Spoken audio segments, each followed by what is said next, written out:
Hi everyone, welcome to the latest episode of Liquidware Chats. This episode is all about Stratusphere UX 6.7. It is the latest release of Stratusphere, so I decided to chat to none other than our SME for Stratusphere, Chris Walker. In the episode, we talk briefly about Chris's career in EUC, and then we delve into all the new features and the benefits they bring to our customers. Then, to finish up, we look at some of the existing features and some of the benefits they can bring to you, including massive cost savings. So, I really hope you enjoy the episode. Thanks very much. Hey, Chris, how are you doing?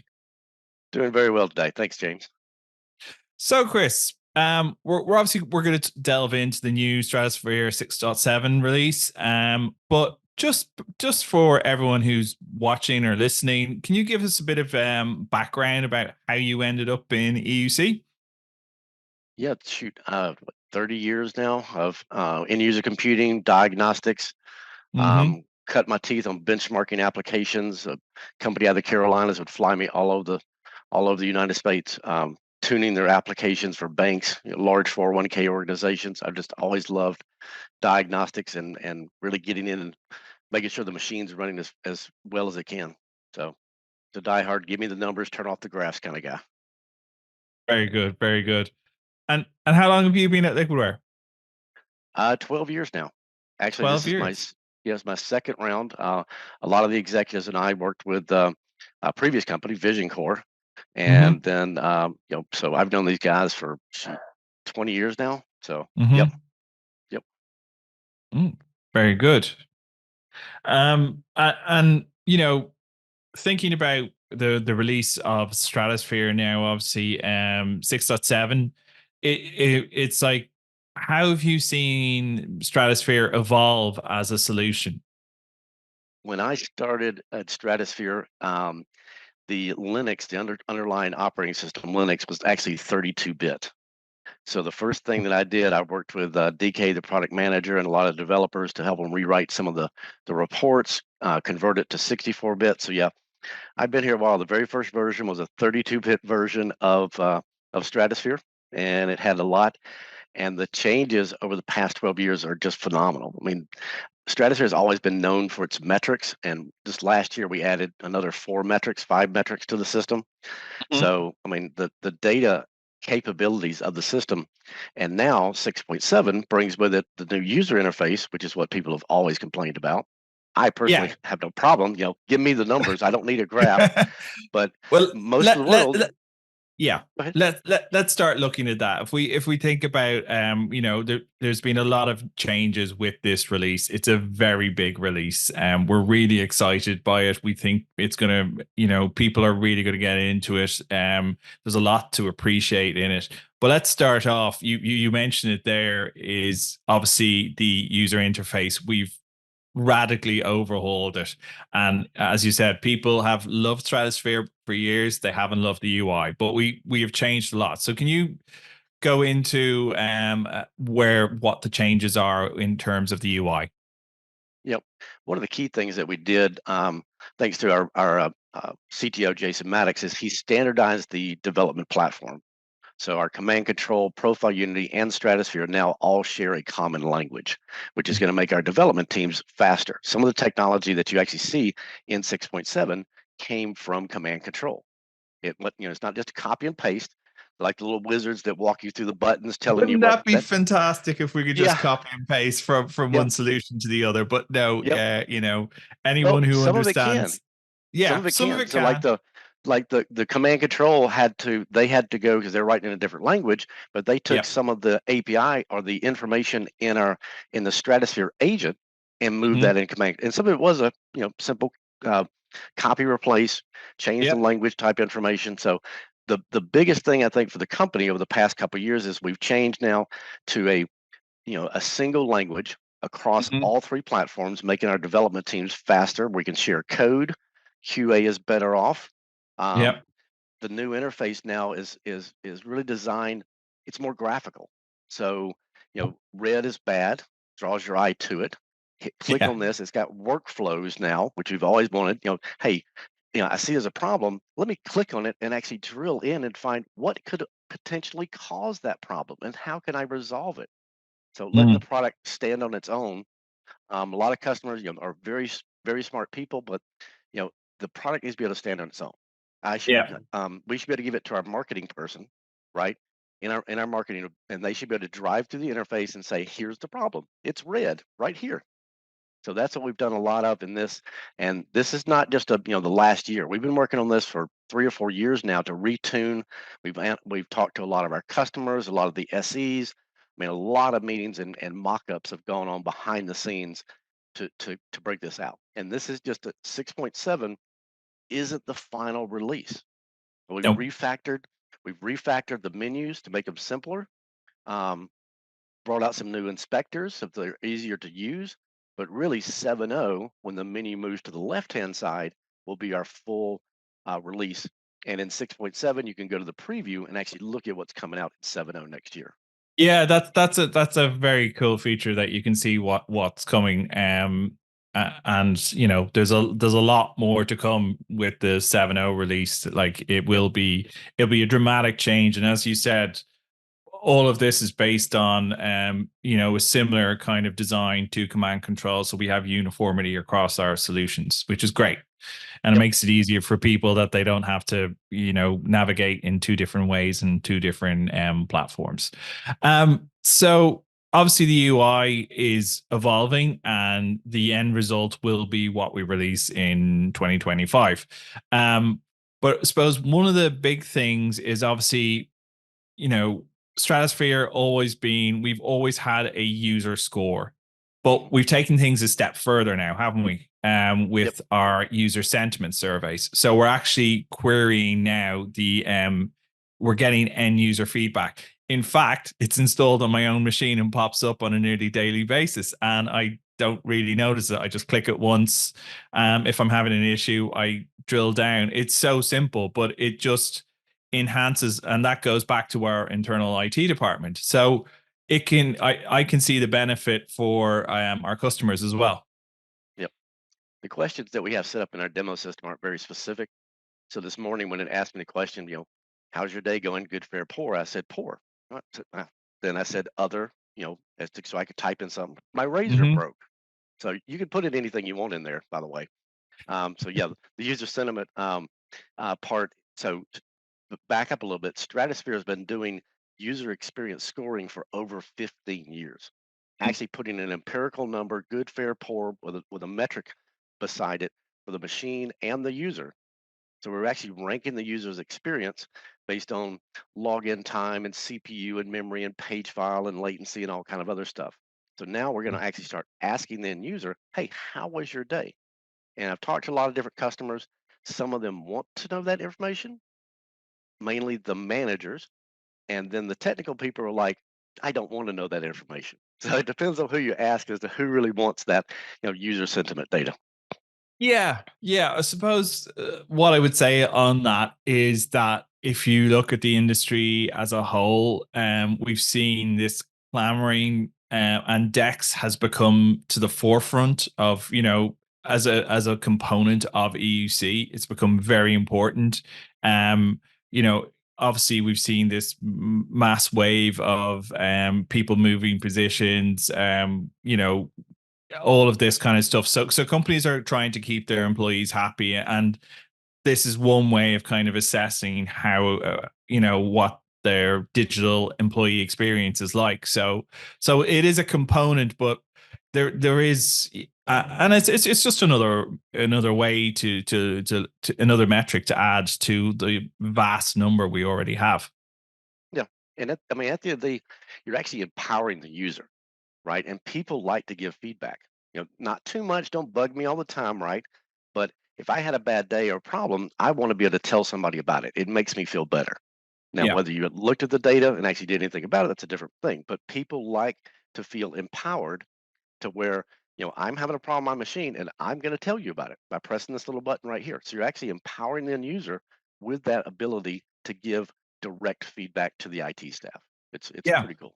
And we can then trend that Hmm. in our detailed views. We have a DEX view which gives you a breakdown of what it overall looks that employee experience is in the interface. Yep, yep. But if you ask me every morning, how's my login time? I'm going to say poor. If it doesn't boot up and me log in -1 second, I'm not happy. So, just a crazy engineer out here. So, but Absolutely, and people perceive things differently. So yeah, it is. As I said, it's just another metric that has become important to monitor essentially. oh yeah, So, we as we already discussed, we already had user metrics, but this is just one kind of a more detailed look from the employee side, so you have all perspectives. So it's yep. just, I yeah, think it's it going to be gives you really a more powerful. holistic view and detailed view of what's going on but as you can still come to the same conclusions. So if we were talking that you were talking about logons there, but one of the big new features is obviously we now have log off metrics. Now log off, as we know, can be just as bad an experience as log on. Things can stall processes, applications, and it can mean that compute resources if are being utilized when they don't need to be, and so on and so forth. So we're able to now give that granular detail that we had for login to log off. Right. Well, actually, we've had boot and log on for a long time now. And now Mm, we're adding log off at the specific request to some of our customers is mainly in virtual environments. You need to be able to watch that profile disk detach. You need to see what's going on with the system. Did the machine just shut down and cut off my mm, my portability copy up? So I lost all my data. So log off breakdown is actually very important. Log on breakdown is probably the number one component in Stratusphere that people love because nobody is ever happy with their log on process. If you talk no. to somebody, if you ask somebody, an IT manager, hey, are your users happy with their login time? And he says yes, you're talking to the wrong person, right? Mm, Nobody is ever happy with their login time. So that is probably the number one used and understood part of it, even though it's very complex. But now people are looking at, hey, what's going on in the log off? It's a virtual environment. Why did it hang? Why did it take 2 minutes for it to shut down? What was it doing? All those things. I need to get that machine, that user data off that non-persistent machine onto my share and rebooted to take the next user. yeah, exactly. Or it could just be sitting there kind of you might have had sitting there semi idle when you want that machine completely powered off. And there's a Yep. whole lot of process stopping that whole process going through. So it just, as I said, it's giving more detail and more information to our customers. Um, so what are some of the other features, Chris, that have caught your eye in terms of, because there's a lot packed into this release? Yeah. One of the big ones, like I was talking about a minute ago, with log off. So you got your log in and log off. And a lot of customers are using profile containers. So either Profile Unity or FS Logic containers. And now in 6.7, we have the ability to monitor the status of those. How much is in use? How long did it take to attach? How long did it take to detach? So more information, because profile containers, whether you like them or not, people are using them all over the place in Mm. virtual environments, cloud environments, non-persistent, and they blow up. So being able to monitor the capabilities of those and what they're doing. Another cool one I'm kind of excited about is the internet speed test. So for the past Mm. 18 years, yeah, because the past 18 years I've lived in the country, Yeah, and yeah. a lot of times had a 56K modem, tethering off my cell phone, stealing internet from my neighbor. Um, best, This is a three public meg. podcast, Chris. Maybe Oh don't yeah, say. oh, he's a good guy. He knows. He knows. But no, I actually went out Sharing, and I sharing is bought the word. sharing. Yeah. That's what it was. Yep. So Yes. I bought, Starlink, and then a year and a half after that, they finally brought in fiber into my house with Spectrum, and come to find out, it's okay. So I'm keeping my Starlink around just in case. But yeah, the speed test is really cool because it identifies the provider, right? Yep. It tells me where it's testing against, how much upload speed, download speed. Again, you don't run it all the time. It's got Yep. capabilities so you can schedule it, when I want to run it. Hmm. But it gives me a lot of really good information about that what we've termed here at Liquidware the first mile, right? Yeah. The user's home. We've been using that for a long time here at Liquidware, is the first mile, which is the user's house getting to the data center. And Hmm. majority of times, that's where it is. It's a Wi-Fi issue, it's an internet connection issue, and so we needed that speed test data. Sure, sure. Yeah, and if you think about it, the way we, as I say, you work from home, I work from home, so and a lot more people work from anywhere. So you need those metrics from that because the the home Wi-Fi, the internet cafe Wi-Fi have become an extension of the corporate network. So we need those kind of insights into those networks they're utilizing, and it is a really good feature. So one of the other ones which I really liked is the individual views. Like it gives you a really good breakdown of what's going on with the machine. And Yep. also we have a little special thing with the individual views as well, don't we? Yep, yep. So the individual views are really cool. One of our engineers, Jack Smith, has been not complaining but loudly speaking out about, hey, every time I get on the phone with a customer, he If it's says, Jack, it's been complaining. Let's yeah, just okay, yeah, yeah, it yep, is. It's yeah, it's it's complaining. Yeah. Come on. yep. So he always said every time I get on the phone with a customer with Stratusphere, they say, hey, I have this user and I need to go look at him. And I have to drill down the Stratusphere, put filters on. So now we have built an individual inspector, much like Task Manager, looks a lot like Command Control, to give you that all the key metrics about that user. Look up the machine, click on the machine, and it's a very graphical, easy for you to use. So help desk type interface. And then, Yeah. as you're referring to, now the top right hand corner, if you own Command Control and a tenant Command Control, you can click on that and go real time and actually control the machine and do all the crazy little stuff in real time. So Stratusphere is going to give you that history. Where's the machine having issues? Yes, he does need more memory because he's always using 90%. Command Control is going to let you get in there and kill processes and turn off stuff because he has 40 tabs of Chrome open, right? Exactly. So what we're bringing with this release of Stratusphere is there's integration between the two solutions. So Yep. you're able to determine what the issue is with Stratusphere, look at it real time, and then take action on that to remediate it. So Yep. it just gives you the whole kind of it gives you a holistic type thing where you're not just viewing data, you can actually take action utilizing that command control integration. Well, the biggest thing is, look at a user. A typical user is always going to say, especially developers, I need more CPU, I need more memory, blah, blah, blah, blah. Stratusphere is going to give you that long-term history to determine, what that problem was. But if there's a memory leak, so we saw a problem where an application kept growing to more and more and more and more memory, I need to hop into command control so I can go and inspect that device in real time. Look at the Yeah. drivers, look at the interfaces, the shimming that's going on, and then potentially kill it or restart it.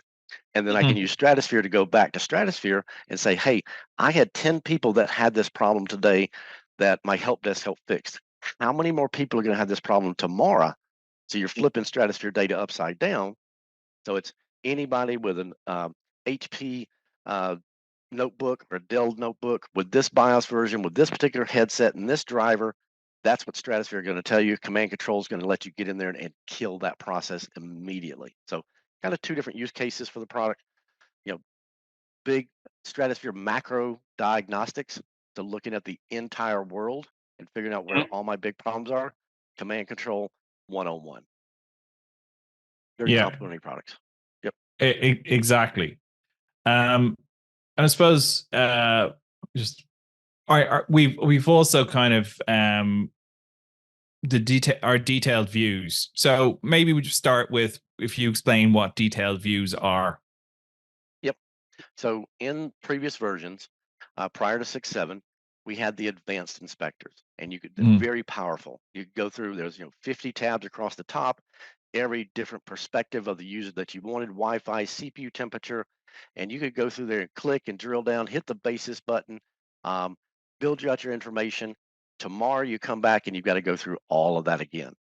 The detail views that the new and it's going to be replacing that in the future. The detail views now give me the ability to go in.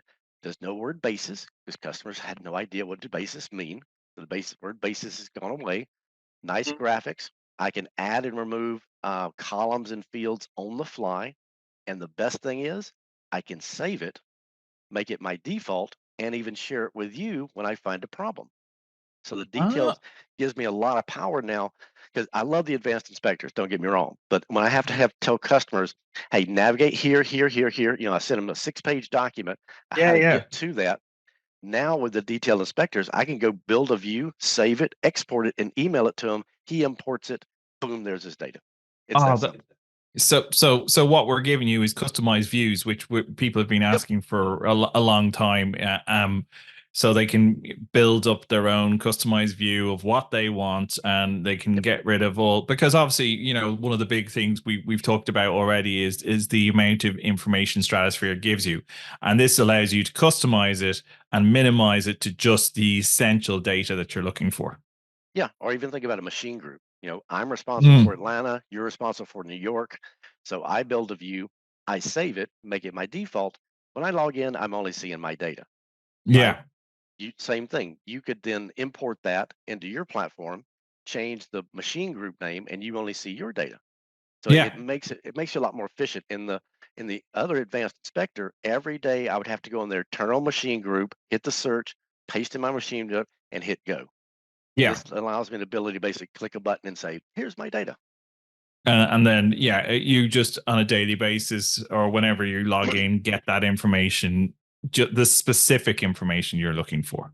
Oh yeah, yep. You can still export it the whole 9 yards. It's got a little bit of work to do. It doesn't do login breakdown yet and things like that. That's more intense. But I'm hopefully by the end of this year, 2024, that should be rectified as well.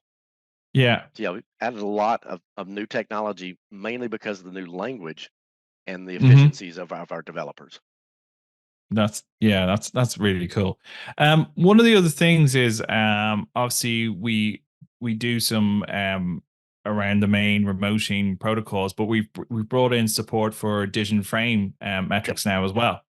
yep, And yep, obviously, there's been a lot of changes with the market and DAS market in particular.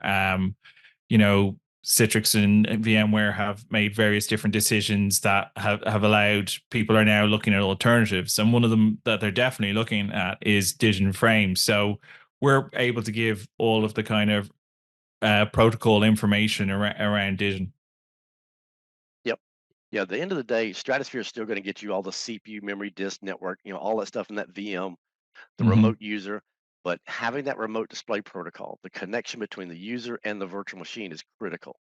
You Mm. need to understand packet loss, resolution, retransmissions, throughput rate, things like that, compression levels.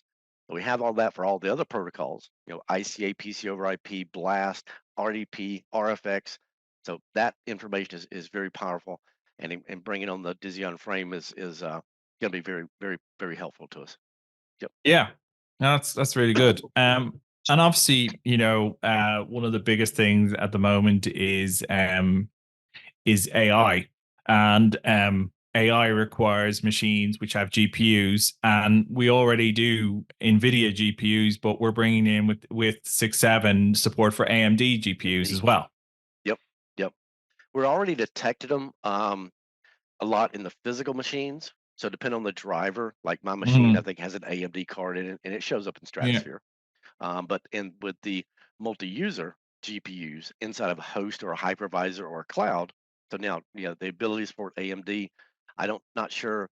Like NVIDIA, they've got a software license that goes with it. I don't really know a lot about AMD, but a lot of my customers have moved to that platform because of the cost of NVIDIA. mm. NVIDIA is still the number one out there, in my opinion. But Well, yeah, you know, their GDP is the same as Canada or something like that. yeah, They're in, yeah.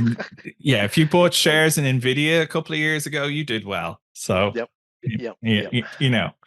that they are leading the AI charge. That's for sure. But I suppose it's just giving that we can monitor the metrics of these GPU enabled machines. Yep. So it's another one to be able to do.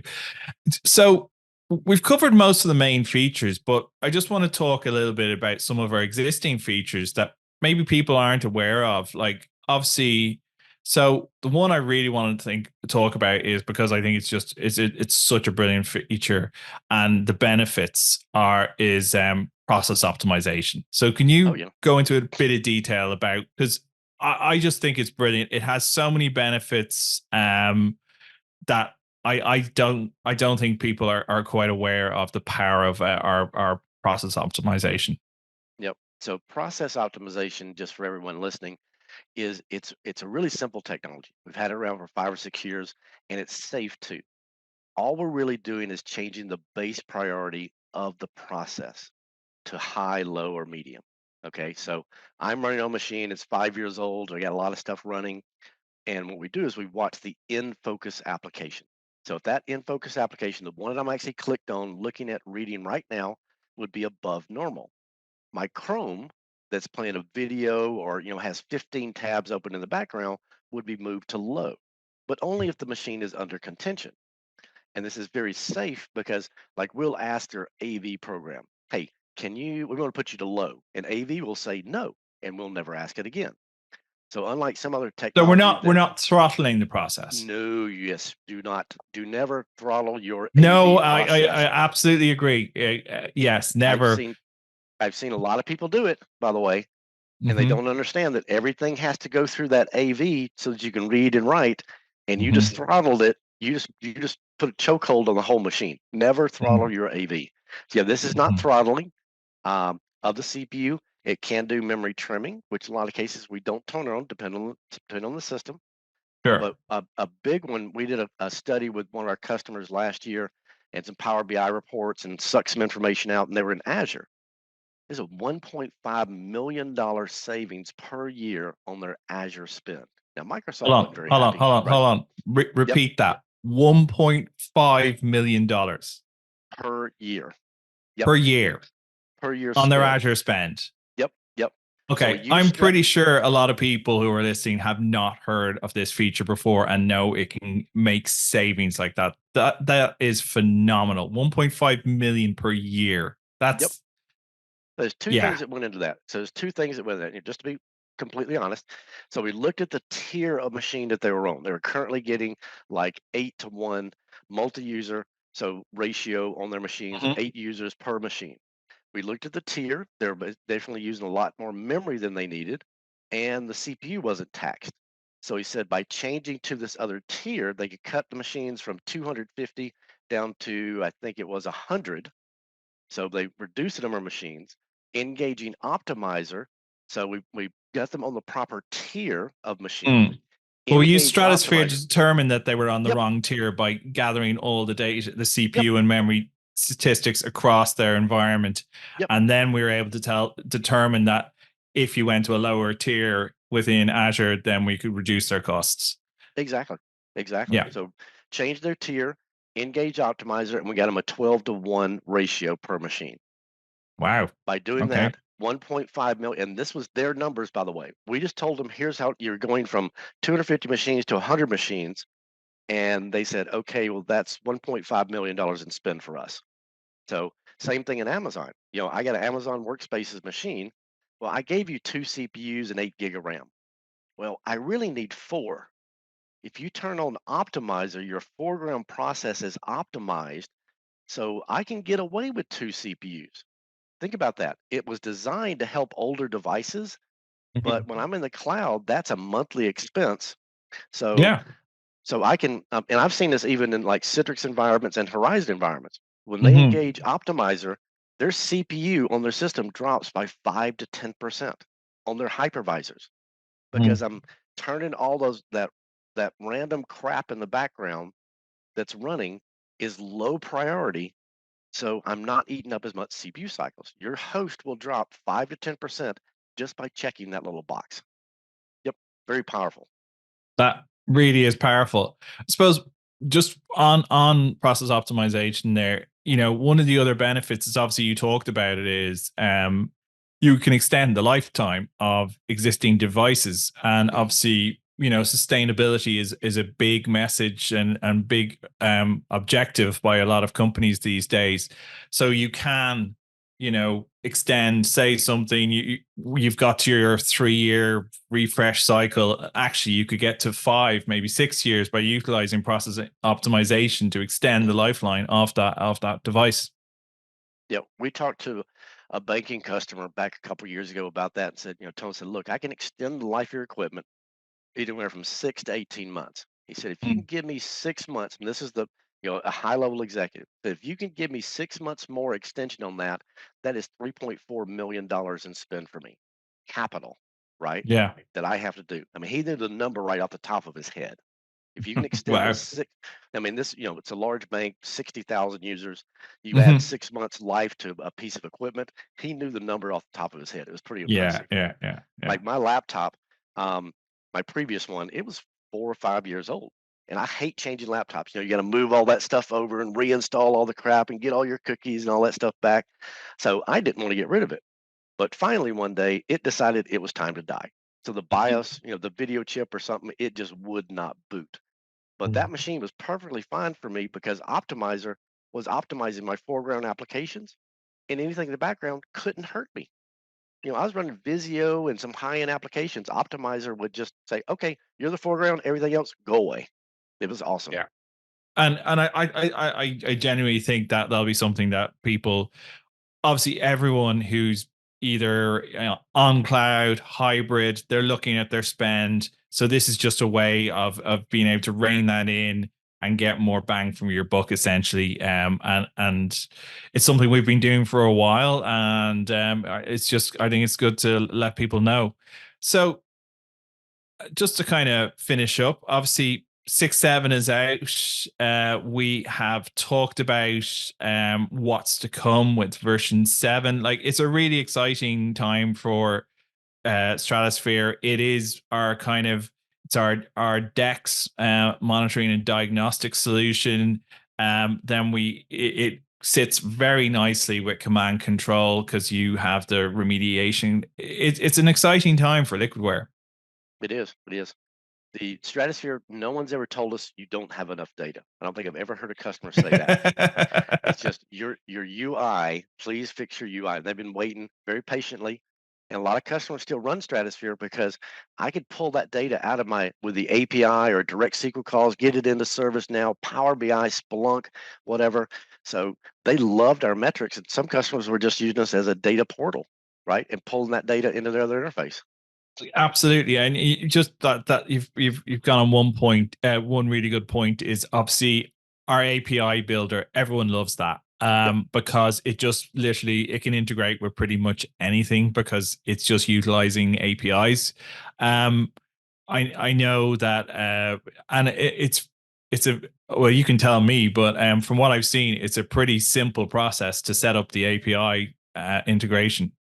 it is. It is. I mean, at the end of the day, Stratosphere can't push data anywhere. So it's up to Hmm. the platform like Splunk or Power BI or Tableau to pull it from. So you Yeah. use our graphical API builder to go in there and click, I want these columns, I want this date, I want the output like this, last 7 days, copy the URL, you paste it into your product, and you hit go. It's literally that simple. So I do it Yeah. all the time for customers. They'll say, hey, Chris, I need an API call, and it has this data. So Hmm. I'll just go ahead and knock it out for them and send them the API call. They put in their Stratosphere URL and hit go. Yeah. It's pretty simple, easy to get data out of Stratosphere. Yep. That's fantastic. Right. Well, Chris, thank you very much for joining us today. We're Everyone at Liquidware is really excited about this Stratosphere release. We've got lots of content and coming up as the weeks go on. We've got our new Spotlight series, which is going to focus on the various different elements of Stratosphere. So there's lots of information out there, and you can go to the website as well to get even more. So, Chris, thanks very much for your time. Hope everyone enjoys the episode, and see you on the next one. Thanks, everybody.